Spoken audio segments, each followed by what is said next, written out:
그러니까 부처님을 모신 자리를 최고로 좋은 자리에 놓은 거고, 이 월정사와 관련된 스님들이 볼 때에는 두 번째로 제일 좋은 자리에, 두 번째 좋은 자리에다가 왕실물건을 놓은 거지.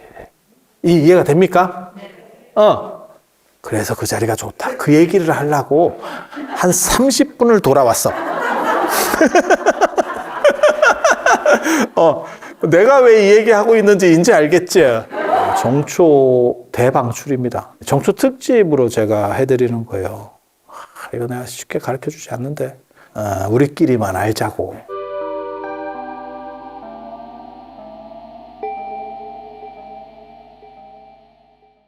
다음 주가 설입니다. 다음 주 맞죠? 오늘이 지금 토요일이니까 돌아오는, 어떻게 보면 뭐 민족 최대의 명절, 어떻게 나 그런 표현 좀 그만했으면 좋겠더라. 너무 식상한 표현. 그리고 이제는 최대의 명절인지도 잘 모르겠고, 아마 비행값이 굉장히 많이 올랐지 싶은 그런 명절입니다. 그래서 자, 제가 전에도 그런 말씀을 드렸지만, 동지가 설이었을 때도 있고, 그래서 동지 때 한 살을 더 먹는 문화가 있는 거고, 그리고 동지 팥죽은 이제, 빨간색 불의 이미지를 통해서 안팎을 다 이렇게 쳐낸다, 라고 하는 그런 특징을 가지는 거고, 그리고 새알이라고 하는 태양의 부활, 더러움에 물들지 않고 깨어남, 이라고 하는 걸 그게 의미부여를 하는 거고요. 그건 주나라 때 설이기 때문에, 그래서 동짓날 팥죽을 먹으면 한 살을 더 먹는다라고 하는 이야기가 있다라고 하는 거고요.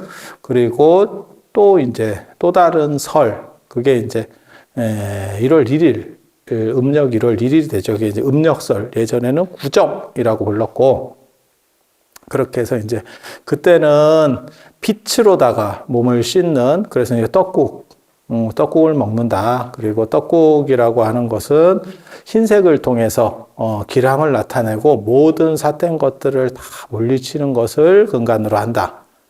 그래서 제가 전에도 그런 말씀을 드렸어요. 정월 초하루에 먹는 떡국에는 지단이나 김이나 같은 걸 넣지 않고 흰색으로 먹는다. 이 흰이라고 하는데 의미가 있는 거예요. 팥죽은 붉음이라고 하는데 의미가 있고, 붉은 불, 흰색 빛, 이렇게 생각하시면 돼요. 그래서 떡국과 자매결연 맺고 있는 게 소금이라고 보시면 됩니다. 소금을 예전에 그거 있었잖아요. 재수 없으면 이렇게 소금 뿌리고 뭐 그런 거 있었잖아요.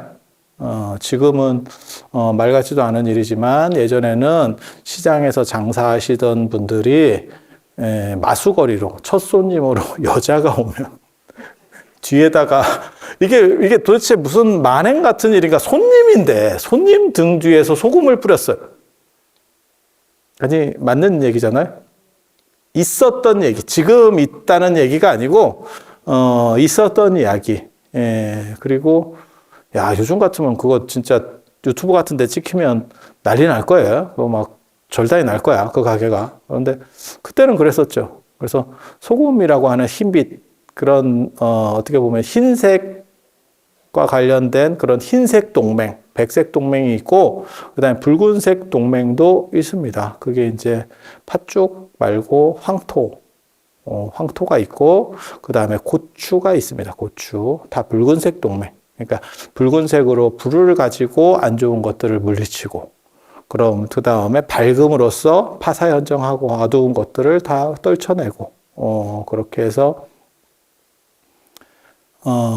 정월 초하루에는 떡국을 먹어서 안팎을 다 씻어내고, 이렇게 속 안에 있는 안 좋은 것들을 다 씻어내고, 그리고 같은 의미로서 쓰는 게 이제 제사 때 쓰는 백설기도 흰색을 통해서 기람을 하는, 그래서 그게 이제 흰색 패밀리들이 있는 거예요. 흰색 문화.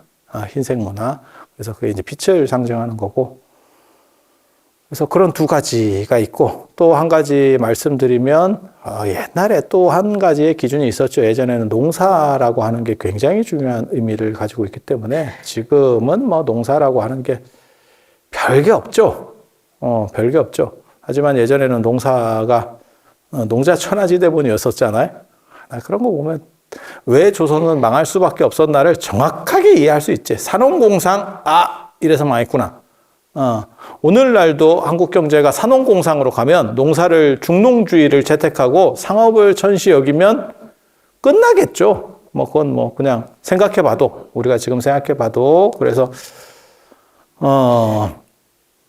농사가 그런데 과거에는 굉장히 귀했기 때문에 그런 농사를 중심으로 하는 명절이 하나가 더 있죠. 시작점이 하나가 더 있죠. 그래서 그때가 입춘이 되겠죠. 입춘. 그래서 입춘되길 건양다경하는 입춘. 그래서 제가 말씀드리잖아요. 띠는 입춘 때 바뀐다. 이게 참 아이러니한 게, 나이는 예전에는 동지 때 먹었고, 그 뒤에 바뀐 뒤에는 구정 때 먹고, 띠는 입춘 때 바뀌고. 그러니까 이제 서대는 사람들이 제가 제일 싫어하는 게 12월 30일 날 타종식 하잖아요. 송구영신 이러면서 요즘은 송구영신 표현도 잘 안 쓰는데 그것도 구태의연한 표현이지. 진짜 약간 꼰대식 표현. 그런데 그런 걸 하면서 계면연이 밝았습니다. 다 그렇게 썼다니까요. 계면은 새해가 밝았습니다. 미친놈. 계면연은 입춘에 시작됩니다. 입춘에. 그래서 입춘 때도 바로 시작되는 것도 아니고 입춘 시에 바뀌는 거예요. 그래서 제가 늘상 말씀드리는 거 있잖아요. 띠 계산. 이것도 나중에 이제 한번 문제가 될 거예요. 올해, 문제가 되는 게 만나이, 연나이, 이렇게 해가지고 그거 없애준 것처럼 언젠가는 이것도 한번 정리를 하지 않을까 싶은데 아무도 신경을 안 쓰더라고요. 그러니까 언론사에서도 나 저렇게까지 굳이 저렇게 좀 약간 미개하게 할 필요가 있나 싶은데 언론사도 전혀 안 찾아봐요. 그래서 그런 행태들이 일어나는 거고, 그래서 세 가지 기준점이 있는 거고, 그러면 옛날에는 왜 이렇게 혼란스럽게 했습니까? 혼란한 게 아니고요. 각 시대마다 문화가 달랐던 게 우리가 전통이 오래되다 보니까 그게 섞여 있는 겁니다. 섞여 있는 겁니다. 그래서 뭐하고 똑같은 거냐면 지금 우리는 허리 굽혀서 인사를 하는 거고, 그 다음에 그게 우리 전통 인사법이잖아요. 근데 불교가 들어오면서 합장이 들어왔어요. 합장이. 예, 합장 있잖아. 그죠? 그 두 가지를 짬뽕을 해서 합장하고 허리를 굽히지. 아니, 그렇게 된 거야. 원래 인도는 허리를 안 굽혀. 그냥 합장만 해. 그렇게 된 거야. 그러더니 서양에서 악수가 들어왔어. 근데 악수를 그냥 하느냐, 한국 사람들? 악수하면서 허리를 굽혀. 악수하면서 허리를 굽혀. 아니, 맞잖아. 그리고 그걸 공손하게 하기 위해서 두 손으로 합니다. 서양 사람들 두 손으로 이렇게 하면 변태인 줄 안다니까? 저게 무슨 개인가? 이런 식 생각을 할 수 있는, 진짜요. 그런 코드들이 있는데도 불구하고 우리는 그런 거를 합니다. 그러면 이거를 잘못됐으니까 악수할 때는 허리를 굽히지 맙시다. 합장할 때도 허리를 굽히지 맙시다. 이런 식으로 쉽지가 않죠. 왜? 이게 문화적으로 이렇게 섞이는 게 자연 발생적으로 가기 때문에, 그래서 제가 그런 얘기 하잖아요. 우리나라 서열을 알고 싶으면 대통령 시무식 하는 영상을 보면, 뉴스나 이런 데서 시무식 할 때 이렇게 딱 보면, 대통령은 허리를 안 숙이고 국무위원들 쭉 시무식 할 때 보면 허리 굽히는 각도가 지 직급이에요. 자기 직급이에요. 그래서 군대도 그렇거든요. 군대도 사단장이 와가지고 이렇게 딱 하면 관등성명 쫙 나오고 이렇게 하는데 허리 굽히는 각도하고 거의 상당히 이게 뭔가 있습니다. 그래서 너무 과도하게, 얘를 좀 과도하게 하는 집단들이, 이런 사람들이 좀 약간 떨어지는 거죠. 그래서 그런 것들이 있어요. 그래서, 이렇게 섞여 있는 상황이기 때문에 정리가 쉽지 않다는 거예요. 그러니까 우리 생각으로는 그걸 이렇게 딱 정리하면 되는 거 아닙니까? 라고 하지만 그게 쉽지가 않아요. 그런 거에서 이제 칼을 빼든 게 요번에 이게 나이 통일. 근데 제가 그것도 얘기를 했죠. 나이 이런 식으로 통일하는 게 사실은 생각보다 굉장히 어렵다. 만 나이를 다 쓰는 게 굉장히 어렵다. 언뜻 생각하기에는 나이만 바꾸면 된다라고 생각할지 모르지만 실제로는 그게 나이 문제뿐만이 아니고 죽음의 문제도 걸쳐 있다. 그래서 우리가 3일장 하면 3일이 아닙니다. 만 3일 아닙니다. 여러분 다 아시잖아요. 날 3일이잖아요. 날 3일. 그리고 3년상도 만 3년 아닙니다. 아니, 맞잖아요. 그래서 탄생 의례하고 죽음의 의례가 동아시아는 딱 결부가 되어 있기 때문에 이러면 어떻게 되냐면 3일장도 만 3일을 해야 되고 이제 탈상도 3년 탈상을 하면 3년, 만 3년으로 또 처리를 해야 돼요. 이런 복잡한 문제들이 있어.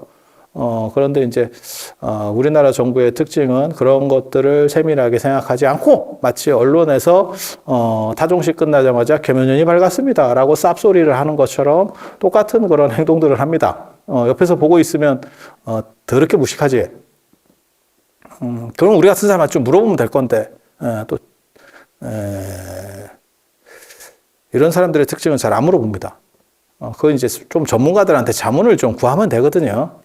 그런데 좀 어떻게 보면 좀 안타깝죠. 그래서 우리에게는 현재 아무튼 세 가지 시작과 관련된 기준이 있다더라. 그리고 여기에 최근 들어서 양력설, 쉽게 말해서 1월 1일 시무식, 이제 1월 1일 끝나고 2일, 3일 정도의 시무식을 하잖아요. 그래서 거기까지 이제 들어가가지고 4개. 그래서 제가 전에 그런 얘기를 했죠. 한국 사람들은 1년에 4살씩 먹는다. 기준점이 4개가 존재하고 있기 때문에 굉장히 혼란스럽고 피곤한 건데 딱히 정리하기도 쉽지 않은 그런 상황입니다. 개인적으로 저는 이런 설 이런 거 굉장히 좋아합니다. 예전에는 이런 연휴를 그렇게 좋아하지 않았어요. 제가 좋아하는 건 뭐냐면 이런 연휴 때 일도 없고 이러니까 짱 박혀가지고 뭐 책이나 하나 쓸까 뭐 이러면서 있었던 거고 요즘은 이제 유튜브로 제사 영상을 올려서 조회수를 빠는 이런 재미로 설을 보내고 있죠. 명절 우리 대목이에요. 대목.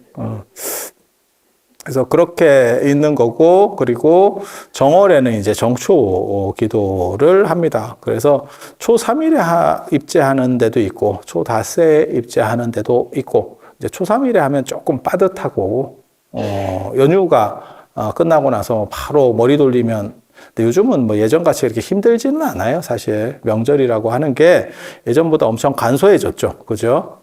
그러다 보니까 뭐 초3일 하는 데도 있어요. 그런데 초닷새, 제가 보기에도 초닷새 정도가 맞는 것 같아요. 조금 하루 정도 쉬었다가 이렇게 가는 게. 그래서 월정사도 초닷새에 이제 정초기도를 입제를 합니다. 정초기도 입제. 그래서 모든 안 좋은 것들은 1년의 모든 액난은 정초에 도액한다. 정초에 막는다. 액을 건넌다. 쉽게 말해서 다 막아낸다. 라고 하는 거예요. 그게 뭐하고 똑같은 얘기냐면 첫 단추를 바로 깨라. 라고 하는 그런 의미라고 보시면 돼요. 그래서, 제가 그런 얘기 하잖아요. 지금 이 오대산에도 아름드리 나무들이 있거든요. 진짜 좋은 나무 많았었는데. 일제강점기 때 철도가 들어오면서 여기를 다 베어갖고, 일본 사람들이 다 베어갖고, 그렇지만 살아남은 놈들이 있죠. 지금도 이렇게 큰 나무들이 있죠. 보면, 그렇게 큰 나무도 시작은 진짜 조그만 싹에서 시작하는 거죠. 그거를 이렇게 누르면 죽습니다. 그런데 그게 냅두면 이렇게 커지는 거죠. 그래서 사람이라고 하는 것도 마찬가지예요. 나쁜 일도 초반에 막으면 그게 쉽게 막아지는 거고, 나중에 커진 뒤에는, 제가 그래서 그런 얘기 하잖아요. 작았을 때는 싹은 이렇게 싹 꺾으면 끊어질 정도밖에 안 되지만, 나무가 되었을 때는 도끼를 가지고 와도 베기가 쉽지가 않다. 물론 뭐 전문가가 베면 베겠죠. 근데 우리 같은 사람 도끼 준다고 저런 아름드리 나무를 벨 수 있겠어요?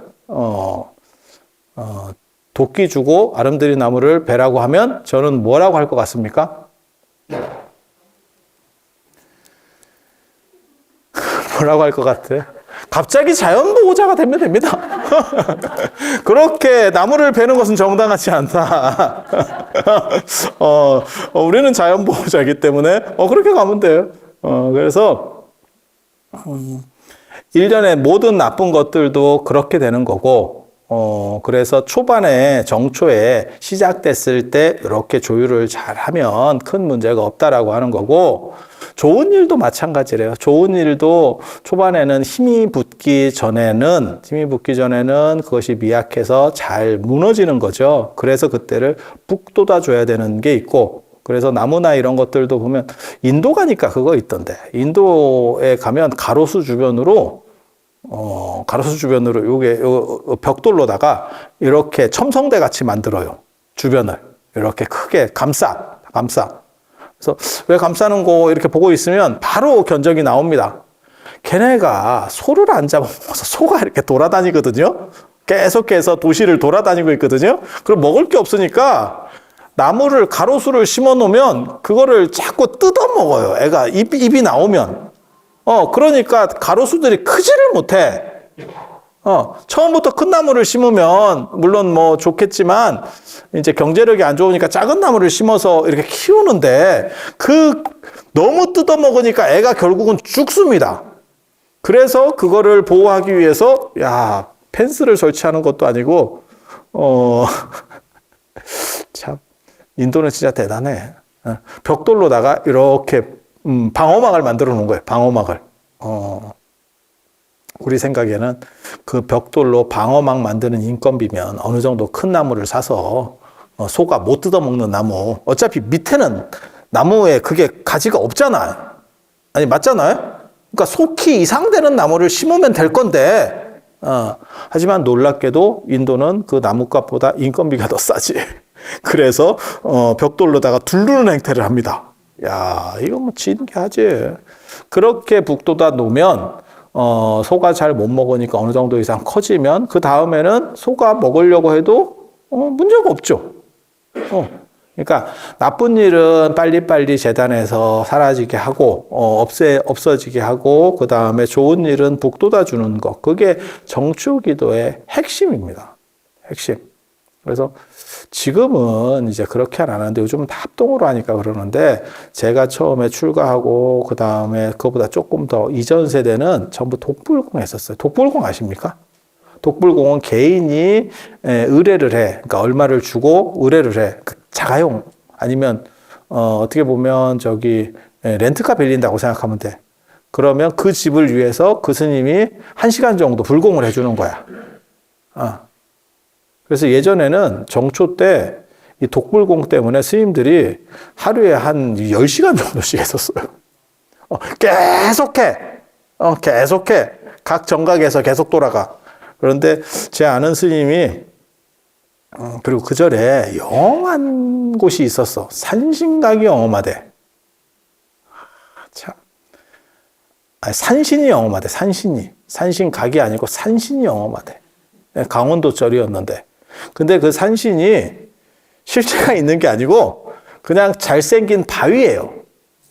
큰 듬직한 바위. 참고로 말씀드리면 화강암 같이 이렇게 그런 바위가 에너지가 있는 바위예요. 그리고 쪼개진 바위는 저거 쓰레기입니다. 한 덩어리여야 돼. 한 덩어리. 그리고 저는 제가 예전에 마이산 너무 이렇게 약간 말귀같이 생겨서 좀 재밌게 생겼잖아요. 그래서 저거 되게 신령해 보이는데 이래가지고 마이산을 갔다가 저기에는 사람 만나겠다. 내가 딱 이랬거든. 이유는 뭐냐면 거기 푸석푸석한 돌이에요. 그런 돌은 사람이 안 납니다. 그러니까 기운이 뭉치지를 못해. 그래서 화강같이 단단한 돌이 이렇게 덩어리로 크게 있으면 그러면 거기를 에너지가 모인다 그래서 거기를 약간 신령하게 보는 문화가 있어요. 맞다 틀리다를 얘기하는 거 아니고 그렇다를, 옛날 사람들이 그랬다를 얘기하는 거예요. 예. 그래서 그런 잘생긴 바위 있는데 뭐 정각 같은 경우가 있는 경우도 있고, 안 그러면 거기에 마애불을 새기는 경우도 있고 뭔가가 있습니다. 그래서 돌에다가 빌고 뭐 이런 것들이 있어. 그래서 그 스님이 자기가 그거 담당이어서 바위 앞에서 연부를 하는데 나한테 그러더라고. 죽을 것 같대. 하루에 한 10시간을 밖에서 추워 죽겠는데 남이 기도를 이루기 전에 내 손발가락이 끊어질 것 같다. 야, 이게, 아니, 겨울에는 강원도에 이런 적광전 있잖아요? 여기만 해도 양반이고, 저런 적광전에만 해서 예를 들어서 하루 종일, 그리고 그 당시에는 난방이 저게 안 되잖아요. 뭐 이렇게 쉽게 말해서 뜨거운 바람 나올 만한 그 히터나 이런 게 없어, 제대로. 그런 상황에서 있어도 사람이 얼거든요? 응? 얼거든요? 그런데 밖에서 하면 사람 죽습니다. 근데 그때는 또 그렇게 했었어요. 그래서 그런 걸 보고 독불공이라고 합니다. 독불공. 그래서 그거는 택시, 일종의 택시 같은 거야. 그래서 그렇게 하면 이제 비용이 좀 더 늘어나게 되는 거고, 늘어나게 되는 거고. 그리고 요즘은 사실 그렇게 해버리면, 스님들이 다 짐 쌀 겁니다. 돈을 많이 줘도 손가락을 끊어가면서 살 수는 없잖아. 그래서 예전에 그거 있었어요. 그렇게 한번 하면 손끝이 가려워요. 그게 뭐냐면 동상입니다. 동상. 동상. 동생 아니고요. 동상. 그래서 그런 일들이 있었고, 지금은 이제 합동으로, 힘드니까 합동으로, 이제 대부분 합니다. 그리고 합동으로 하면 일종의 버스지. 버스나 지하철. 그래서 싸죠. 상대적으로. 싸죠. 저도 오늘, 아까 제가, 월정사 원주실 갔다가, 저희 집 명절 차례를 여기다 올렸어요. 아니, 뭐 이렇게 호객행위를 하는 건 아니고, 호객행위를 하는 건 아니고, 아니, 저기 지나다니면서 자꾸 까먹어가지고, 이제 늙으니까, 해야지 하다가 지금 턱밑까지 온 거예요. 그래서, 그렇게 올렸는데, 합동이 아무래도 좀 싸죠. 근데 저는 개인적으로 사실 여기 월정사 차례를 새벽 예물 끝나고 하거든요. 이거 약간의 주의 스님이 들으면 한 칼 먹을 수도 있는 소리인데, 차례는 그렇게 새벽에 하는 거 아닙니다. 차례는 그렇게 새벽에 하는 거 아닙니다. 이유는 알아. 절에서 왜 그렇게 새벽에 하는지는 알아. 예불 끝나고 하는 이유가 이제 부처님한테 예를 드리고 난 뒤에 가장 먼저 조상한테 예를 드리겠다. 이 정신 자세는 아는데 지금은 너무 그렇게 새벽에 하면, 그리고 원래 차례라고 하는 건 낮예예요. 낮예. 쉽게 말해서 해 떴을 때. 그러니까 제사는 밤예고, 제사는 지금 자꾸 제사를 낮에 지내니까 그러는데, 제사는 밤에 하는 예고, 그래서 11시부터 1시 사이에 하는 거고, 저녁, 자정 그때쯤에 11시에서 1시 사이에, 정확하게 말하면 23시부터 그 다음날 1시 안에 끝내는 거예요. 그리고 1시 전에 해야 돼, 저게. 원래는. 그래서, 그날 신새벽에 이제 끝낸다라고 생각을 하시면 되거든요. 그래서 그렇게 하는 게 밤 예고, 근데, 이승만 대통령 때부터 통금이 생기면서 자꾸 못 가는 바람에 집에 제사를 지내면 집에 갈 수가 없고 자꾸 구류가 되고, 깜빵은 아니고 유치장에 가서 하루를 쉬었다 와야 되기 때문에 이제 점점 낮으로 땡겨져서 저녁이 됐다가, 뭐 이렇게, 그래서 조금 땡겨졌는데, 원래는 제사는 밤예입니다. 그리고 차례는 낮예입니다. 그러니까 해 떴을 때 하는 거라고. 그러니까 아주 낮에 하는 건 아니고 아침에 하면 되는 거예요. 원래는. 그래서 아침에 일어나서 경건하게 이렇게 하는데, 절인 이제 시작이 너무 아침이죠. 너무 아침이어서 해가 안 떠. 해가 안 떠. 이게 지금, 뭐 주의 스님을 비판하는 건 절대 아닙니다. 그래서 신도들도 오기가 되게 힘든 게, 이제 우리는 사는 사람이니까 접수를 해도 이렇게 가서 그냥 있으면 되는데, 사실 신도님들 입장에서는 못 와요. 새벽 예불 끝나고 차례를 하는데 거기 문제주로 올 거야. 그 정도 노력이면 내가 집에서 지낸다, 이제 이렇게 되겠지. 그래서 전날 와서 주무시는 분들도 있고, 아니 그냥 있는 대로 말씀을 드리는 거예요. 그래서 그런 것들을 사실은 조금만 이렇게 변화를 주면, 전통도 중요하지만 약간 변화를 줄 필요는 있겠다라는 생각도 있어요. 그래서 어떤 절에서는 하루에 몇 번 하는 데도 있습니다. 그러니까 그렇게 아침에 절에서 계속 그렇게 해왔으니까 새벽에 한번 하고, 한 타임 하고, 이제 쿨타임을 돌려가지고, 낮에 오는 분들을 위해서 뭐 4시에 한번 하고, 뭐 한 2시쯤에 하고, 이렇게 하는데도 있어요. 근데 월정사는 절대 그렇게 하지 않습니다. 왠지 아세요? 신도가 없어. 너무 슬프지? 낮에 해봐야 사람이 없어. 그래서 몇 명을 위해서 할 수가 없거든? 왜냐면, 재물은 한 번 차린 거는 돌면 내려야 돼요. 그건 드신 거기 때문에 내려야 돼요. 그래서 저는 개인적으로는 그런 거 굉장히 싫어하는데, 꽃 같은 거, 이 꽃집에서 이렇게 재활용하는 거 있잖아요. 화환 재활용. 뭐 많이 본 거예요. 근데 아깝다라는 생각이 들 수도 있지만 그런 거는 사실 쓰면 원칙적으로는 재활용이 안 됩니다. 그래서 제가 늘상 비판할 때 그런 거 비판하는데 백중 때 빤스 태우라고 갖다 줬더니 빤스 안 태우는 절 제가 굉장히 욕하거든요. 그건 내게 아니에요. 태워서 그 사람에게 보내주는 거예요. 일종의 송금입니다. 송금을 해서 나한테 위탁을 했는데 돈을 나한테 주고 저분에게 갖다 주세요 라고 했는데 내가 저분이 정확하게 잘 누군지 모르겠으니까 내가 다른 쪽에 쓸게요. 횡령이잖아요 그게? 횡령 아니에요 그거? 중간에? 그래서 굉장히 나쁜 행동이에요. 굉장히 나쁜 행동이에요. 그래서 그거는 사실은 우리 입장에서는 우리 같은 사람들 생각에서는 있을 수가 없어요. 그래서 상내림은 가능한데, 그러니까 상단에서 쓰던 재물을 신중단으로 옮기고 영단으로 옮기고 이건 가능합니다. 그거는 원래 그렇게 내려가는 거예요. 예전에 할아버지가 드시던 음식을 아들이 먹고 아들이 먹던 음식을 손자가 먹고 그렇게 상물림이라고 하는 거예요. 그래서 제사가 끝나고 나면 제사나 차례가 끝나고 나면 그 음식을 후손이 나눠서 먹는 겁니다. 그 똑같은 상물림 문화예요. 그거를 음복이라고 하는 거고, 그거는 문제가 없는데, 올라가는 건 안 돼. 그러니까 영단에 있던 게 뭐 상단으로 올라간다, 그건 불가합니다. 그래서, 저도 그렇게 하지만, 뭐가 있냐면, 향 같은 경우도 절대 안 올립니다. 그러니까 예를 들어서 신중단에 있던 향이, 예를 들어서, 상단 쪽에, 향 좀 모자르니까 이쪽으로 좀 안 됩니다. 역으로는 안 됩니다. 내려가는 건 관계가 없습니다. 향도 못 섞습니다. 그게 기본 원칙 중에 하나예요.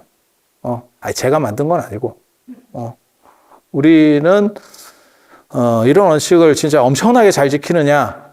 뭐, 그렇게까지는 아니지만, 그래도 최대한 힘들지 않은 부분은 따르려고 하는 속성이 있어요. 왜, 하지 말래잖아. 어른들이 하지 말라는 데는 뭔가 이유가 있겠지. 그거를 굳이 내가 무슨 부귀영화를 누릴 거라고 크게 힘든 것도 아닌데, 그래서 제사를, 그러니까 예를 들어서 차례를 다시 지내면 다시 해야 돼요. 재물 다시 올려야 돼요. 다시 올려야 돼요. 그리고 초상에서도 마찬가지입니다. 초상에서도 뭐 3일장을 한다. 그런데 거기서 한번 음식 올라온 거 있잖아요. 밥 때 지나면 다시 바꾸는 거예요. 원래. 근데 가보면 어떤 집은 계속 있어. 밥이 안 내려가. 밥은 내려갔는데 그 옆에 있는 뭐 삼색과일, 그 다음에 뭐 육포, 북어포 같은 거 있잖아요. 이런 거 몇 개 올라오잖아요. 장례식장 안 가보셨어요? 안 내려가. 나 그런 거 보고 깜짝 놀랐거든? 말을, 그렇다고 제가 뭐 상주한테 저거 내려! 이렇게 말할 수는 없고, 근데 그건 있을 수 없는 겁니다. 음식을 드셨으면 퍼떡 내리는 겁니다. 아니, 그냥 살아계신 어른한테 드린다고 생각해봐. 아버님 진지 잡수세요. 이래갖고 드셨는데, 그걸 안 내리고 드셔고 난 뒤에 상을 안 물려. 계속. 몇 시간을. 그럼 아버지가 이게 내 자식이구나 이런 생각이 들겠지. 그래서 그건 있을 수 없는 일이에요. 원래는. 그래서 그런 것도 상식적으로 알아두세요. 저는 이런 것들을 왜 잘 모르는지 모르겠어요. 그냥 산 사람한테 대한다라고 생각하시면 돼요. 그래서 제가 그것도 비판하는데 오늘 너무 세게 나가는 거 아니에요? 정근할 때, 절에서 정근할 때, 예? 맞이 올라오고 정근하잖아요. 맞이 올라올 때쯤에 정근하잖아요. 그거 안 맞는 겁니다. 정근은 원래 축원 전에 하는 겁니다. 맞이 올려놓고 정근하는 건요, 진짜 무식한 겁니다. 이건 성립될 수 없는 부분이에요. 이유가 뭐냐면, 아버님한테, 예를 들어서 아버님한테, 자, 공양 드세요. 음식 드세요. 라고 해놓고 앞에서 계속 못 먹게 약을 팔어. 있을 수 없는 일입니다. 그래서 원래 불교 의식집에도 축원 전에 정근이라고 나옵니다.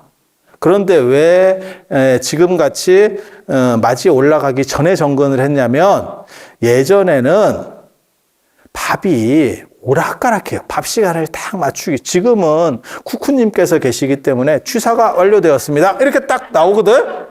그러면 밥을 풀면 되는데 예전에 이렇게 가마솥에서 하는 밥은 이게 유도리가 있어요. 딱 못 맞춘다고 정확한 시간을 계속 똑같은 시간을 못 뽑아낸다니까. 그러니까 밥이 좀 늦게 올라와요. 맞이가 늦게 올라와. 그때 정근을 해서 시간을 끄는 거예요. 그러니까 뭐하고 똑같은 거냐면 그 정근은 진짜 정근이 아니고 바람잡이입니다. 그러니까 연예인들이 이렇게 공연 같은 거 할 때 사회자가 이렇게 중간에 딱 틈 비면 우리가 그런 거 되게 잘하거든요. 이런 바람잡이 이런 거 우리 시키면 그런 거 되게 잘하거든요. 그래서 일정이 약간 틀어지고 중간에 한 5분 정도가 떠. 그러면 이제 앞에 나와서 이제 약을 파는 거지. 사람들 지루해 하니까 그런 정근이에요. 그런 정근.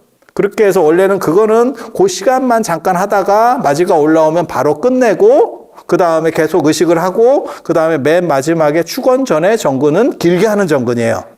그런데 앞에 걸 하고 뒤에 또 하기가 좀 그러니까 이 사람들이 잘 모르니까 나중에는 맞이 앞으로다가 정근이 박혀버렸어. 아니 모든 의식집에 오래된 의식집에는 자 뒤에 정근입니다. 한 번으로 나옵니다. 한 번으로.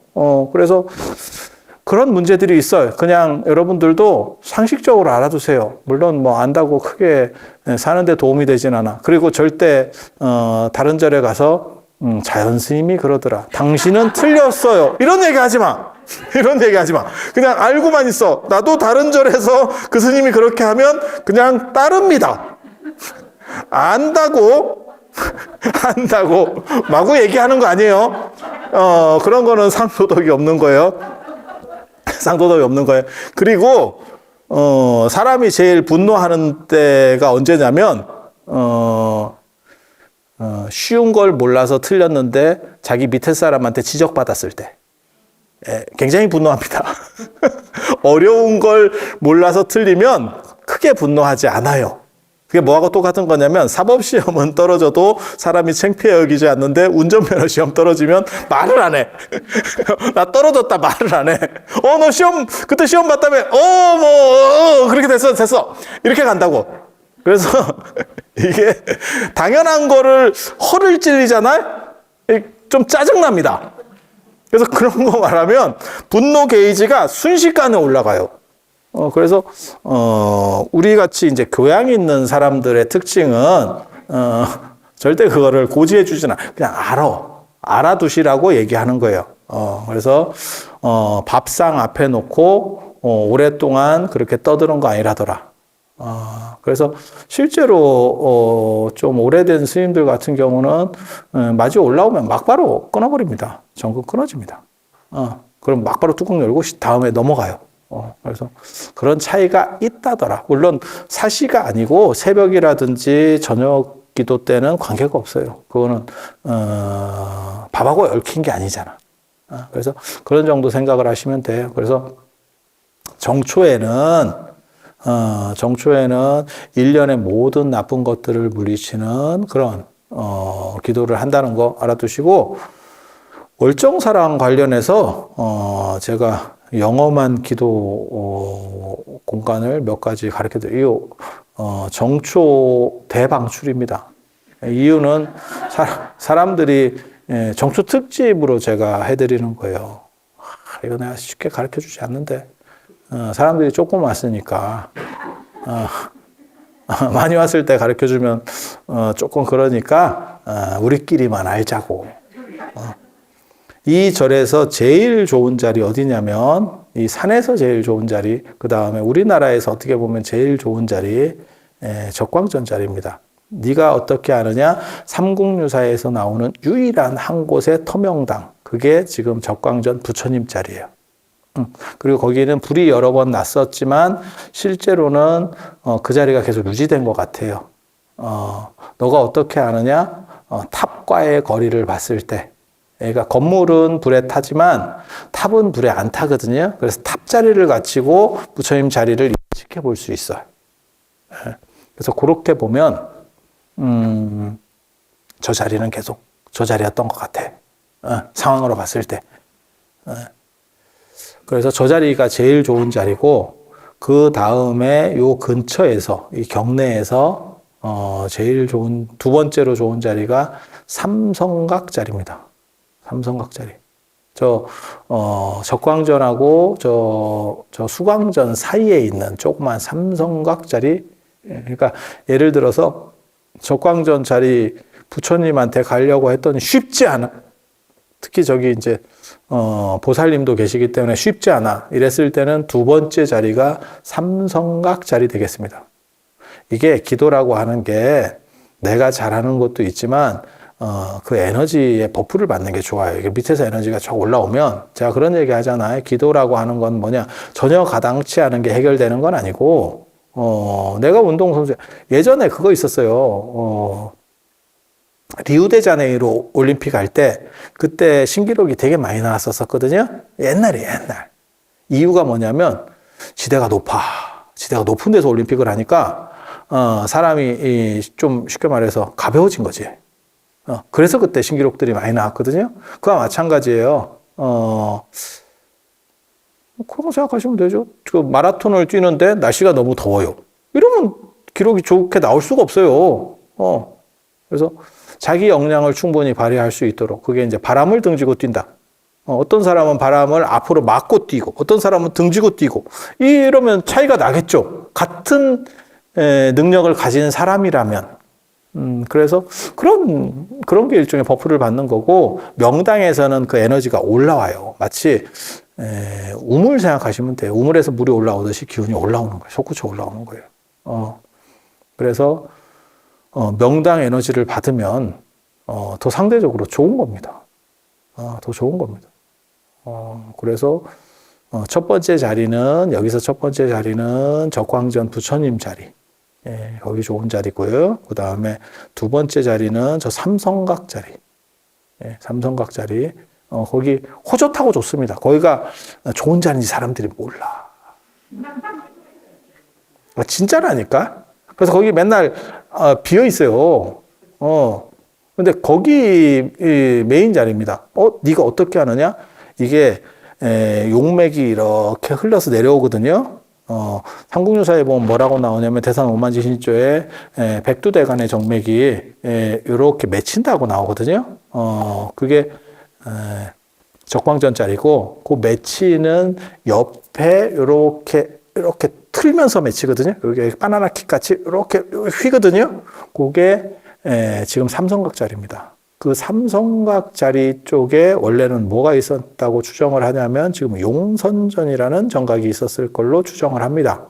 여러 가지 문헌들이나 이런 걸로 봤을 때, 그 용선전이 뭐냐면, 왕실의 어첩, 세조, 여기, 이 이제 월정사를 대표하는 문화재 중에 월정사 8각9층 석탑, 국보 뭐 48호 어쩌고 하는데, 이제 올해부터는 그 넘버가 없어졌어요.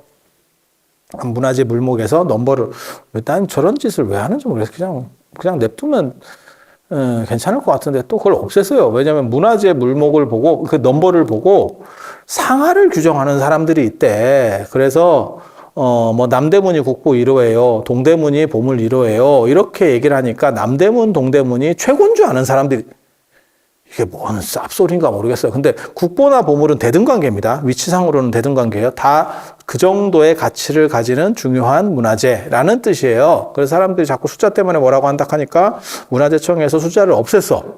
앞에.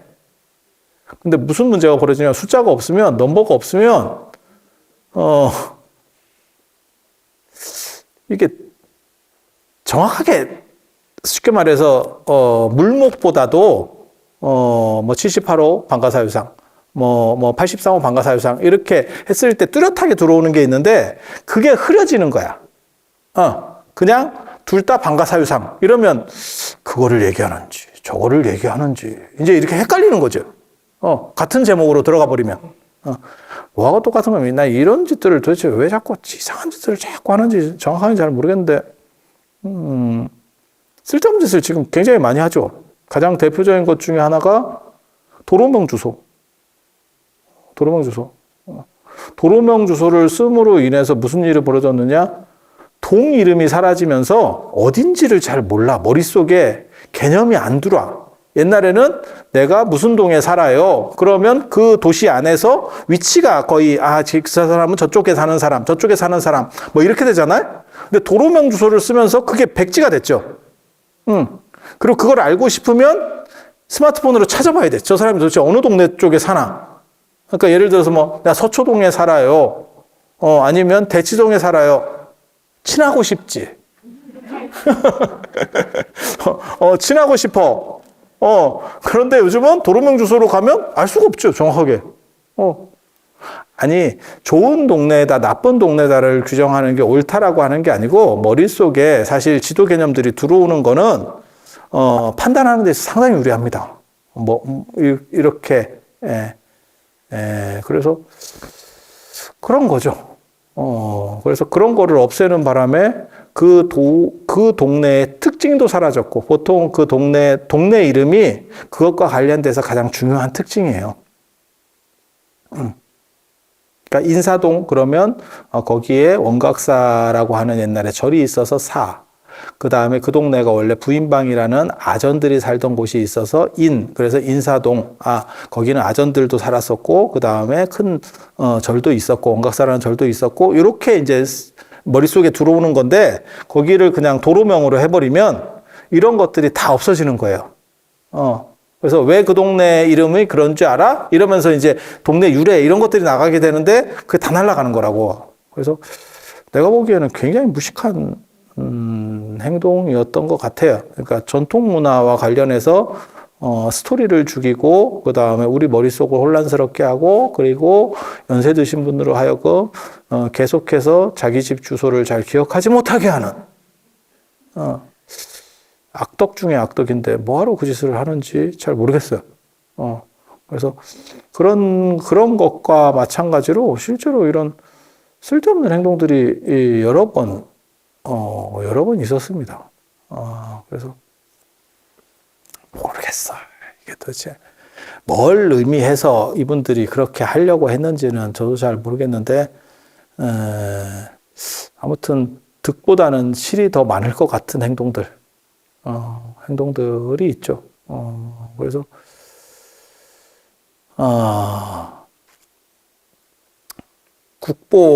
국보나 보물 넘버 없앤 것도 사실은 혼란을 가중시킬 거예요. 그런데 이 월정사의 한국전쟁 당시에 1.4.5태 때 여기가 전소되거든요. 그 전에 대표할 만한 게 세 가지가 있었어. 그게 지금 월정사 팔각구층 석탑, 그게 굉장히 좋은 거였었고, 설리먼지 종이라는 게 있어요. 설리먼지 종. 아마 못 들어보셨을 거예요. 지금 국립춘천박물관에 있는데, 나 이 종을 생각하면 너무 안타까워. 진짜, 문화재에도 운명이 있나? 라는 생각이 들어요. 우리나라에 통일신라 시대 때 종이 몇 개 없는데 그 중에서 가장 대표적이고 오래된 게 상원사 동종. 상원사 동종. 그 다음에 가장 좋은 종은 에밀레 종입니다. 성덕대 왕신종. 그렇게 대단한 종인데 그거 말고 선림원지 종이라는 게 있어. 선림원지 종이라는 게 선림원이라고 하는 절터에서 일제강점기 때 발견이 됐어. 근데 일제강점기 때 하필 이게 왜 매장문화재는 원래는 정부 귀속이에요. 그런데 이 월정사에 큰 스님이 사셨어. 아주 센 스님이. 그 당시에 하남노 스님이 종정을 하셨고, 그 다음에 이게 월정사 주지 겸 이종욱 스님이 어떻게 보면 총무원장 같은 걸 했어요. 월정사가 다 잡고 있을 때. 그래서 그걸 정부랑 이렇게 사바사바 해가지고 월정사의 그 종을 모셨어. 굉장히 잘했지. 그런데 안타깝게도 일사후퇴 때 아군들이 불을 지르면서 그 종이 녹아버렸어요. 녹아버렸어요. 전소됐다고. 야, 매미보다 더 하다 싶다. 매미가 6년인가 7년 동안 땅속에 있다가 나와가지고 뭐 일주일을 살다가 죽네 뭐 이런 얘기 있잖아요. 통일신라 때 절에 불이 나면서 운 좋게 종각은 불이 났지만 종이 안 타고 묻힌 거예요. 굉장히 미스테리한 일입니다. 그것도. 보통은 종각이 불이 나면 종이 다 녹아버려요. 그러니까 여기서도 녹았었고 저 낙산사에서도 녹았었고 그게 정상입니다. 종은 생각보다 잘 녹아요. 여러분 보시기하고 달라. 약한 놈이요. 그런데 그 절이 불이 나면서도 절이 폐사가 되면서도 그 종은 땅속으로 묻힌 거야. 그것도 참 기적 같은 일인데 그렇게 통일신라에 묻혔다가 일제강점기 때 이놈이 머리를 내밀었어. 지금 나왔으면 어떤 대우를 받을 거냐면 백제 금동대학로 같은 대우를 받았을 거예요. 초특급 국보 뭐 이렇게 해서 언론에 대서특필 됐을 건데 일제강점기 때 나온 것까지는 좋았지. 그런데 그걸 또 월정사에서 또 이렇게 해가지고 갖다 놨는데 그게 일사후퇴 때 불이 나면서 홀라당 절단이 났어. 종이 주저앉아 버렸어요. 녹아가지고. 참. 제가 그런 종 생각을 하면 무슨 생각이 드냐면 야 진짜 이게 문화재에도 팔자가 있나? 어떻게 저런 종이 있지? 그리고 지금 종단에서 총무원장 스님이 그렇게 막 이렇게 피를 토하면서 이걸 꼭 해야 됩니다! 라고 하는 게 경주 남산에 가면 열암곡이라고 있어요. 왜 열암곡이냐면 경주 남산에 냉골이 있어요. 제가 또 남산 전문가잖아. 제가 남산 전문가. 진짜라니까. 진짜라니까. 냉골이 왜 냉골이냐면 거기서 시원한 바람이 불어요. 그쪽 골짜기는 시원한. 열암곡은 반대입니다. 그쪽에는 히타가 켜져 있어. 이게 재밌어. 그러니까 물론 뭐 그 정도 온도 차이는 아닌데 가보면 실제로 같은 날씨에 가면 온도 차이가 납니다. 몇 도 정도는 차이가 나는 것 같아요. 그리고 열암곡은 바람이 안 불어요. 이게 거지 같은 게 덥기만 하고 바람도 안 불어. 뭔 뜻인지 아시겠죠? 그게 그래서 열암곡이야. 사우나 쪽이거든. 거기 통일신라 시대 마애불이 자빠졌잖아. 이게.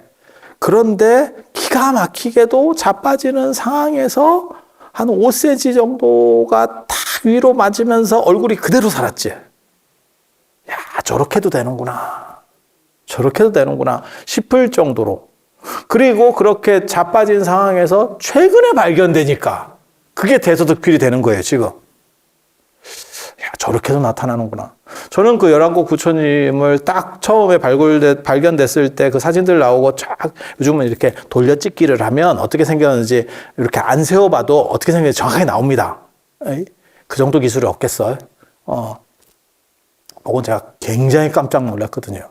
야, 세상에 야, 이게 뭔가 좀 다르구나.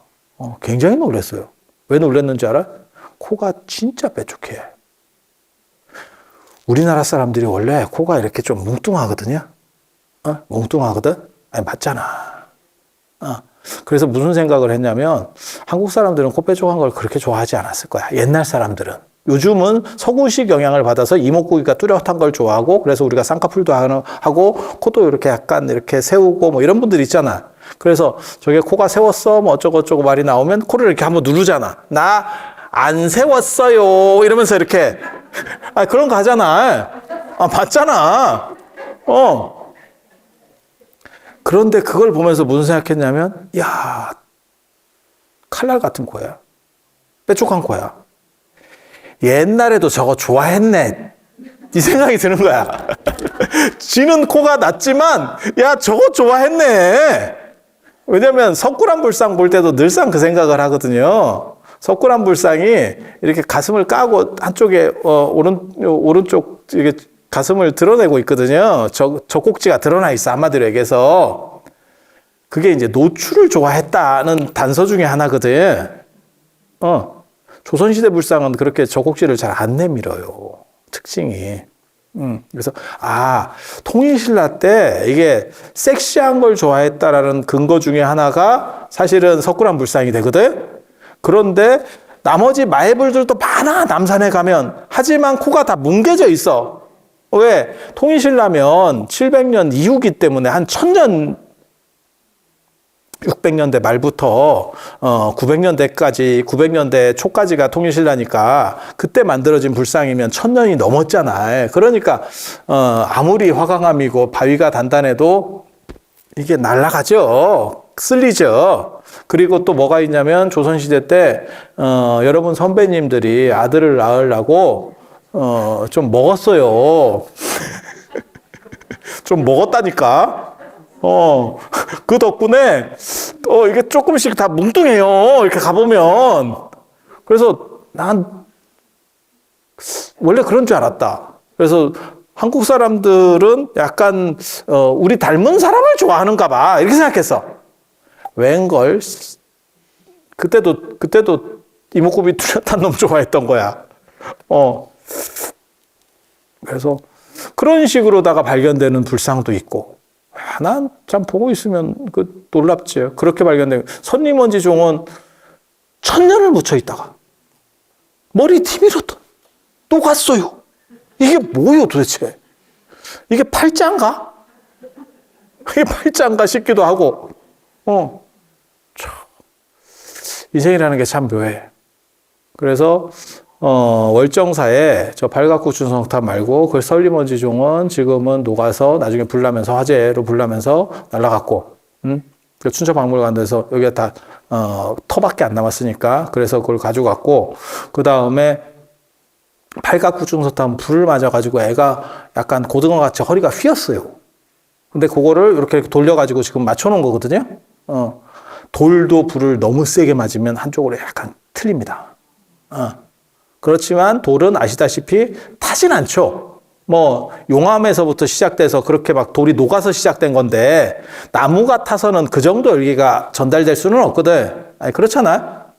곧 하나는 잃어버렸고 하나는 약간 훼손됐지만 그래도 저렇게 복구를 해서 저렇게 모셔놨어요.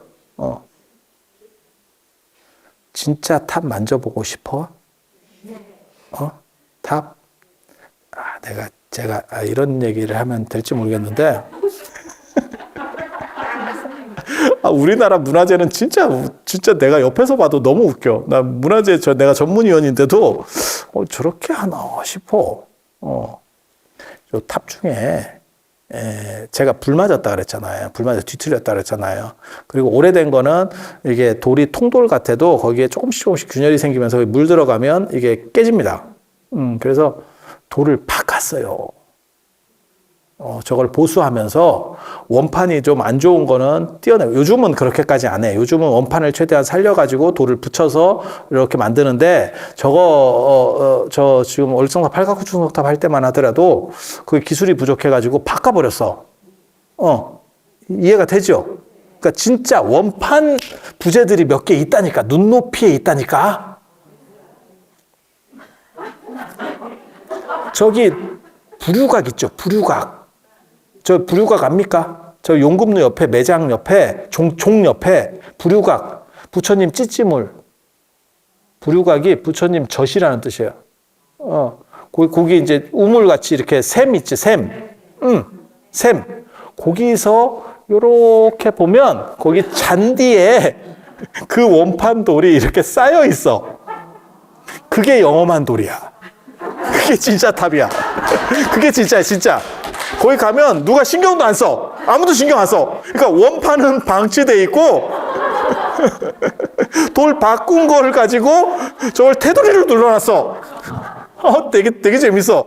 내가 보기에는 저 원판이 더 중요한 거 아니요? 이리 생각을 하는데 굉장히 좀 형이상학적이야. 굉장히 형이상학적이야. 그리고 그것과 더불어서 여기서 살아남은 문화재가 있어요. 그게 세조 어첩입니다. 상원사 중창권선문이라고 신미스님이 세조가 창병이 있으니까 조선 왕조의 어떻게 보면 역사가 바뀌어요. 역사가 바뀌어. 이 창병 때문에. 창병 때문에. 예. 그래서 창병 때문에 조선 왕들이 죽습니다. 정조도 창병으로 죽었고, 그 다음에 문종도 창병 때문에 죽었어요. 문종. 문종이 굉장히 대단한 성군의 자질을 가진 분이에요. 어떻게 보면 세종보다도 더 성군의 자질을 가졌던 분이었고, 세종 만년치세는 전부 문종이 한 거거든요. 그렇게 대단한 분이었는데 창병으로 돌아가셨어요. 그래서 우리는 무슨 교훈을 얻냐? 좀 씻어. 얼마나 안 씻으면 사람이 창병으로. 근데 그게 이제 전주이시 어떻게 보면 가족력 같은 거거든요. 그렇게 해서 왕실에서 온천을 되게 좋아해요. 그래서 온양온천이라든지 이런 온천들, 온천에 행궁 짓고 이렇게 가는 이유가 사실은 다 창병하고 관련이 되는데, 사도세자도 창병이 있었잖아요. 그래서 그런 것들이 있어요. 그렇게 해서 창병 때문에 사실 조선 역사가 성군을 둘이나 잃었던 거지. 어떻게 보면 문종하고 정조라고 하는 굉장히 대단한 분 두 분이나 우리가 잃는 바람에 조선이 이렇게. 그리고 만약에 정조가 더 오래 살았으면 뭐 역사의 가정은 없지만 그러면 세조 정치가 안 됐을 수도 있는데, 정조 죽고 나서 이제 김조순에 의해서 세조 정치가 시작되니까 1700년 세조 정치가 시작되니까, 그래서 이제 좀 안타까움들이 있죠. 그래서 세조가 왕이 됐는데 몸에 창병이 있는 거죠. 그래서 그거를 신미스님하고 일총관이거든, 베프거든, 세조하고. 그래서 신미스님이 내가 저 상원사가 지금 불나가지고 절당이 났으니까 저기를 중창을 해서 기도처로, 당신 기도처로 삼겠습니다. 이렇게 해서 이제 불사가 시작되는 게 그 상원사 이제 중창이 되는 거고, 그때 중창 권선문이라는 걸, 그게 돈으로 따질 수 없는 엄청난 가치를 가진 문서예요. 제가 그거 갖고도 논문도 썼어. 그렇게 대단한 문건인데, 이 불날 때도 그건 살아남았어요. 불날 때도. 왜? 스님들이 그건 빼갔거든. 너무 중요하다고 생각해서 어떤 일이 벌어질지 모른다 해서 그거는 빼갔거든. 지금 그게 월정사 성보박물관의 메인 유물이에요. 메인 유물, 가장 중요한 유물 중에 하나인데, 그게 왕실 유물이니까 얼마나 대단한 거예요. 그걸 모셨던 자리가 지금 그 용선전이라고 하는 지금 삼성각 자리 근처예요. 그러니까 부처님을 모신 자리를 최고로 좋은 자리에 놓은 거고, 두 번째 여기 이 월정사와 관련된 스님들이 볼 때에는 두 번째로 제일 좋은 자리에, 두 번째 좋은 자리에다가 왕실 물건을 놓은 거지. 이해가 됩니까? 그래서 그 자리가 좋다. 그 얘기를 하려고 한 30분을 돌아왔어. 내가 왜 이 얘기하고 있는지 이제 알겠지? 저한테 누가 그러더라고요. 참 위태하게 다니는데 그래도 찾아는 온다. 찾아는 온다. 네가 아마 조금 더 나이가 먹으면 못 올 수도 있다. 못 돌아올 수도 있다. 그리고 월정사와 관련해서 아주 특이한 전각이 하나 있어요. 전국적으로 아마 보기가 어려운 전각이 하나가 있습니다. 그게 전나무 숲길 안에 있는 성황각이에요. 성황각. 그 굉장히 중요한데 사람들이 그 신경 잘 안 쓰더라고. 성황각, 선앙당 들어봤죠? 예전에 여러분들은 시골 가보면 당목 이런 거 있었어. 그래서 큰 나무에다가 이렇게 금줄 같은 거 쳐놓고, 그 다음에 이렇게 돌무더기 같은 거 놔두고, 그게 보통 마을 어귀쯤에 있거든요. 그것과 관련해서 제가 뭐라고 글을 썼냐면, 그 옛날에 그 기록에 나와. 그게 이제 마을을 벗어나면 호랑이라든지 뭐 범이라든지 뭐 이렇게 좀 센 놈들, 인간으로 상대하기 어려운 센 놈들이 있기 때문에 그 돌을 가지고 투석전을 하는 거예요. 계속 돌을 가지고 돌을 던지는 거야. 그러니까 그래서 마을 어귀에 있다고. 마을 안쪽에는 이게 민가가 있고 불을 피고 이러면 동물들은 다 불을 무서워합니다. 그래서 이제 잘 못 들어오는 거고, 배고프면 들어오겠지. 월정사에 멧돼지도 나오더라.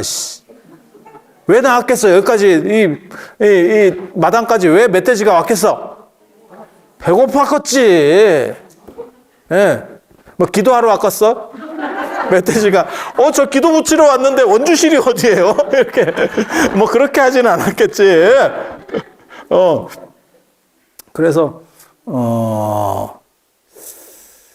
그게 선앙당. 선앙당은 산신숭배예요. 그 선앙당의 설을 선의 변형이 아니냐, 신선선자의 변형이 아니냐 이런 논문들이 있어요. 그래서 그게 산악숭배랑 관련될 거다라고 하는 게 현재까지 정설입니다. 저도 그런 설을 취하는 사람 중에 하나고, 그렇게 있는 거고, 성황이라는 게 있어. 성황. 그건 중국의 땅신이에요. 땅신. 그러니까는, 어떻게 말하면 어떤 성이 있어. 예를 들어서 어떤 마을이 있어. 그러면 그 마을을 관장하는 땅신. 이해가 됩니까? 그걸 성황이라 그래. 성황. 그래서 나중에는 중국적인 요소가 들어오면서 성황도 있고 선황도 있는데 이게 발음이 애매하게 비슷해. 그래서 섞여요. 두 개가 막 섞여서 혼재돼 있어. 그리고 조선 초기에 조선왕조 실록에 보면 사전주에 보면 뭐라고 나오냐면 성황이 국가제사로 들어가거든요. 그러니까 음사가 있고 정사가 있어. 정사라고 하는 건 국가에서 관리가 하는 제사를 지내는 거고, 음사라고 하는 것은 민간들이 그냥 알아서 그렇게 하는 제사거든요. 그래서 성황제를 지내는 부분이 있어요. 그 성황제와 관련해서 제일 유명한 성황제가 강원도에 있죠. 그게 강릉단오제입니다. 강릉단오제. 그리고 그게 대관령 성황신을 주신으로 해서 모시거든요. 그 대관령 성황신이 누구냐? 우리 선배인 범일국사 통효 스님입니다. 우리 선배 스님께서 신으로 대관령에서 지금 신의 역할을 하고 계셔. 대관령 산신도 있습니다. 그거는 국사 성황신이고 산신도 있다니까, 대관령에. 대관령 산신이 누군지 아세요? 여러분도 아시는 분이에요. 김유신입니다. 김유신입니다. 그렇게 해서 범일국사를 중심으로 하는 게 강릉단오제예요. 아니 그렇다니까. 그래서 제가 뭐라고 글을 썼냐면, 세상에 스님들 중에서 고승으로 들어가는 분들을 무슨 부처님의 화신이다, 생불이다, 이런 표현들은 있거든요. 의상대사 같은 경우도 금산보계열의 화신이다, 뭐 이렇게 나오거든요. 의상전교조에 보면. 그런데 세상에 신이 된 경우는 범일국사밖에 없을걸? 그리고 더 재밌게도, 범일국사는 조선시대에 들어서 부인을 맞이합니다. 통일신라 시대 뿐인데 부인을 맞이해. 그래서 정씨 부인이 있어. 성황신 부인이 있어. 그래서 국사 여성황신. 별로 재미없구나. 관심 없어? 되게 웃기지 않아? 안 해, 씨. 그런데 그러한 성황을 모셔놓는 데 중에 한 군데가 원래 절에는 없어요. 절에는 성황신 모신다는 데는 없어요. 그런데 월정사에는 있는 거예요. 월정사에는 있는 거예요. 보통 절이 제대로 작동을 하면 저런 것들은 다 나중에 사라집니다. 있었다고 하더라도 다 없어집니다. 그런데 저게 살아남았다는 얘기는 뭘 뜻하는 거냐면 영험하다는 뜻이에요. 단순히 무시하기에는 무언가가 있었어. 그 내용이 전하느냐? 안 전해. 나도 몰라.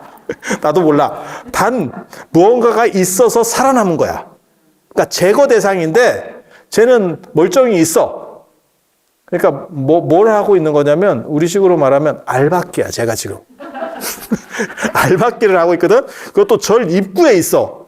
그러면 불교 입장에서는 기분이가 나쁩니다. 왜? 성황이라고 하는 거는 도교 문화예요. 그래서 기분이가 나쁜데도 불구하고 저게 살아있어.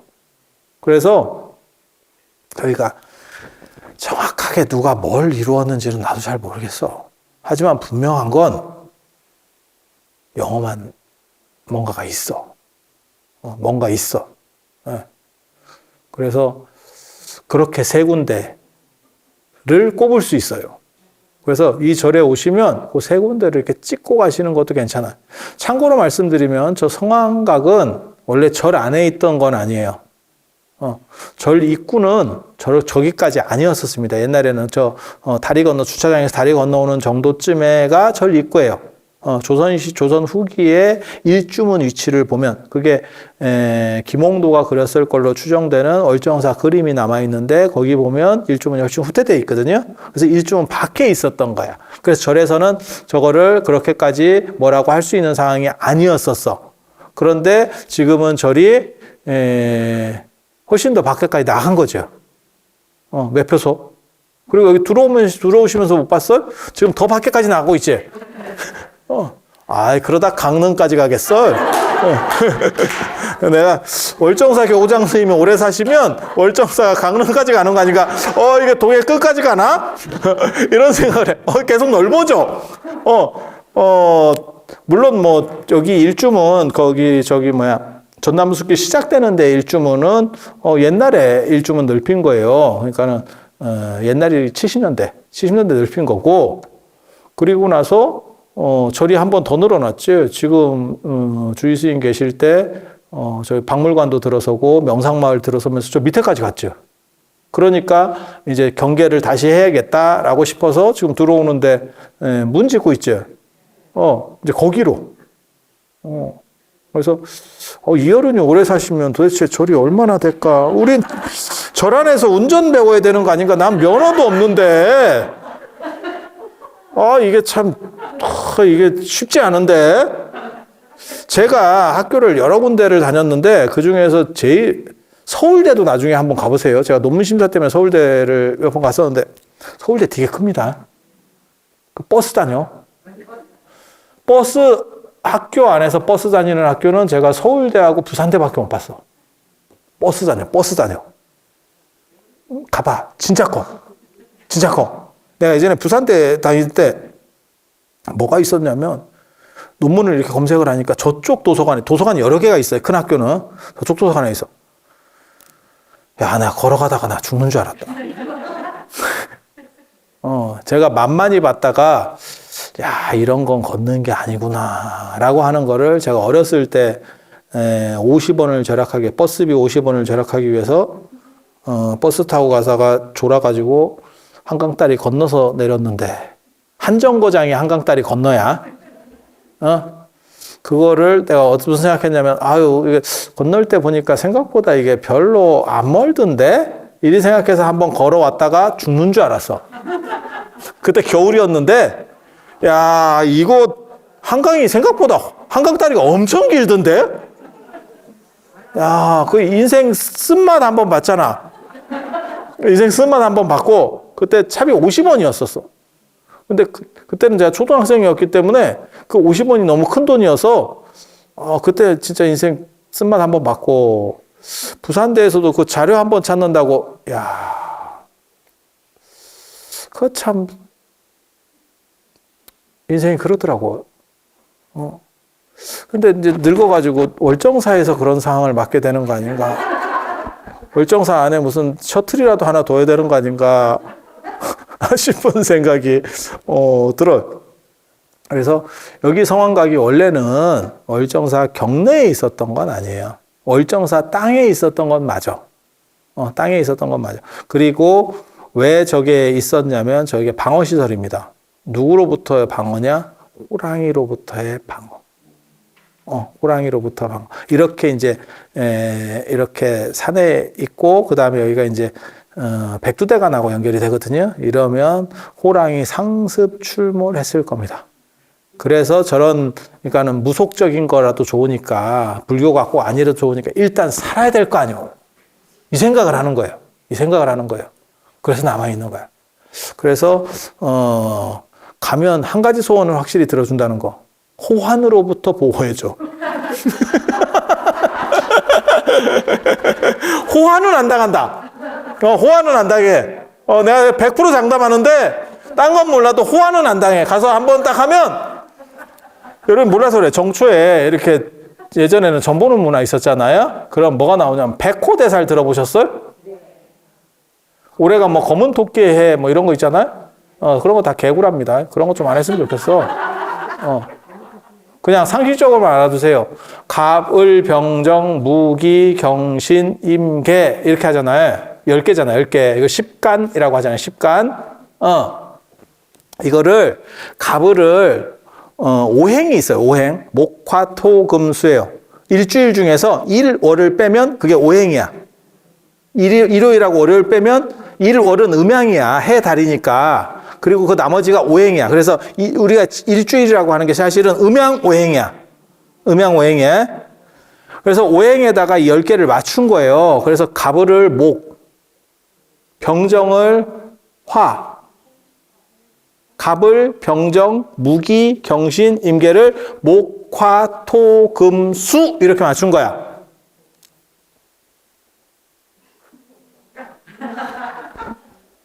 왜? 왜? 그래서 맨 마지막에 그 수에 걸리면 수를 흑수라고 합니다. 흑수, 검은색이 돼요. 흑은 북방을 하는 거고 좌청룡, 우백호, 남주작, 북현 뭐 색깔로 보면 그렇게 되는 거예요. 그래서 북쪽에 해당하는 거고 그거는 흑이 돼. 그래서 검은 토끼 얘기하는 건데 그런 건 다 쌉소리입니다. 그런 거 원래 있지도 않았던 거고 장사꾼들이 쓸데없는 소리 하는 거예요. 뭐 흑룡의 해라는 동 무슨 뭐 황금돼지해라는 그런 거 없었어요. 여러분들 그런 거 어렸을 때 들어본 적도 없고 유일하게 있었던 게 백말띠 팔자 세다더라. 하지만 지금은 맞벌이 할 때 좋고 사업이 번창한다더라. 이렇게 생각하면 돼. 그래서 그런 거는 다 쓸데없는 얘기를 하더라. 이렇게 생각하시면 돼요. 그게 뭐하고 똑같은 거냐면, 뭐 발렌타인데이, 뭐 이런 거 생각하시면 돼. 그냥 덮어놓고 쌉소리고요. 그렇게 생각하시면 돼. 여기 성황각은, 아무튼 호랑이한테는 아마 지켜였을 거다. 그리고 그거는 오늘날도 제가 장담하는데 여러분 가서 기도하시면 호랑이한테 근데 그 점을 보면 거기에 뭐가 나오냐면 백호대살이 있어요. 흰 호랑이에게 물려간다. 제가 그런 얘기 하잖아요. 우리나라 속담에 호랑이 들어간 걸 제가 찾았거든요. 호랑이하고 범하고 한국 사람의 특징은 호랑이하고 범을 구분하지 못해요. 원래 범은 표범이고 호랑이는 호랑이거든? 그래서 달라요. 그냥 이렇게 가죽을 보면 땡땡이가라는 표범 그 다음에 줄무늬, 수박은 호랑이입니다. 그렇게 구분하시면 돼. 굉장히 큰 차이예요. 굉장히 큰 차이야. 그리고 호랑이가 훨씬 커요. 표범보다. 같은 비슷한 애인데 좀 다르다니까. 그래서 땡땡이가라 이렇게 점백이 있으면 표범.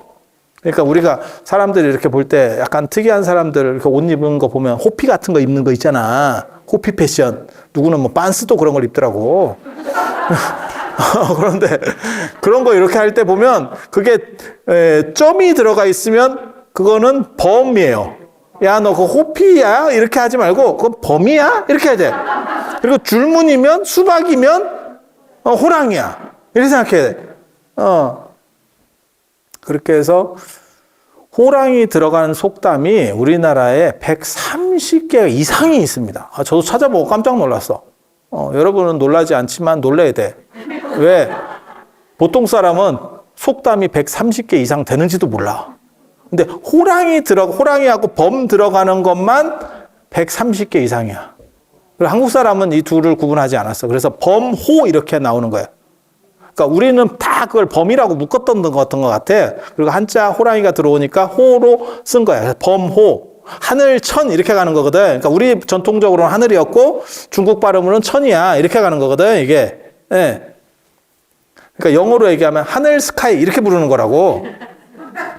아니 그런 거라니까. 영어 단어 외울 때 한자를 그렇게 외운 거야. 그래서 범호 이러면 우리는 범이고, 그래서 호랑이띠라고도 하지만 여러분 어렸을 때는 범띠라고 했잖아. 그런 거요. 그렇게 해서 백호대살이 뭐냐면 호랑이한테 물려가는 거예요. 그래서 실제로 많이 물려갔어요. 그래서 그런 거가 어렸을 때 작동하는 걸 백호대살이, 아니 제가 이런 걸 전문으로 하는 사람은 아니고 그냥 어깨 너머로 쬐끔 이렇게 봤어. 그래서 보통 이제 백호대살이 있으면 뭐라고 약을 파냐면 그 점 보는 사람이 어렸을 때 죽을 뻔한 거 아니요? 이렇게 나오면 그게 백호대살이야. 어렸을 때 뒤지게 한번 죽을 뻔했죠. 아팠지. 이런 백호대살. 아닌데요? 이러면 어쩔 수 없고 잘 넘어갔습니다. 기도를 하셨는가 봐요. 이렇게. 아니 그게 하는 멘트들이 있어. 점쟁이 하는 멘트가 있다니까. 다 옆에서 이렇게 이렇게 짜리고 있으면 통밥이 굴러. 그래서 제일 안 좋게 나오는 게 뭔지 아세요? 여러분 그거 잘 새겨 들어야 돼. 점 보러 갔는데 자식복 있어요. 별로 안 좋아. 자식복 별로 안 좋아. 그 얘기가 너는 별 복이 없어. 그런데 너는 별거 없어 라고 보낼 수가 없기 때문에 자식복이 있어요 라고 해서 관계를 유지시키려고 하는 거야. 그러니까 그게 어떻게 보면 립 서비스 차원에서 다음에 또 와 이런 뜻이야. 그런 멘트들이 몇 개 있어. 이게 되게 재밌어. 그래서 백호대살 예전에는 그게 굉장히 큰 위협적인 거였었어요. 호랑이한테 물려간다는 게. 그래서 그거는 확실하게, 그래서 우리 예전에 그 비디오에 나오잖아. 호환 마마보다 무섭다. 그래서 그 호환을 막을 수 있는 게 저 성황각의 가장 큰 주특기였고, 그거는 지금도 100% 영험하다. 내가 장담하는데. 그리고 다른 거는 뭘 역할을 했는지 내가 기록이 없어서 정확하게 잘 모르겠다. 근데 위치상으로 봤을 때 저거는 분명히 호랑이 방어용이야. 그래서 집에 뭐 호랑이 키우시는데 물릴 것 같다거나 이런 분들을 그쪽에서 기도를 하시면 영험을 보실 수 있겠다라는 생각을 하면서 제가 오늘 원래 이거 하려고 갖고 왔어요. 근데 여러분들이 책을 안 갖고 와서. 그래서 정초기도 끝나고 오늘 기도 열심히 잘 하시고 정초기도 끝나고 다음에 오실 때는 2월 달에 뵐 때는 책을 꼭 갖고 와. 네, 그래야 진도를 나가지. 나는 진도를 나가고 싶지만 여러분 때문에 방해를 받아서 진도를 못 나가고 있는 이 안타까움을 전하면서 오늘 마치도록 하겠습니다. 자, 들어서 감사합니다.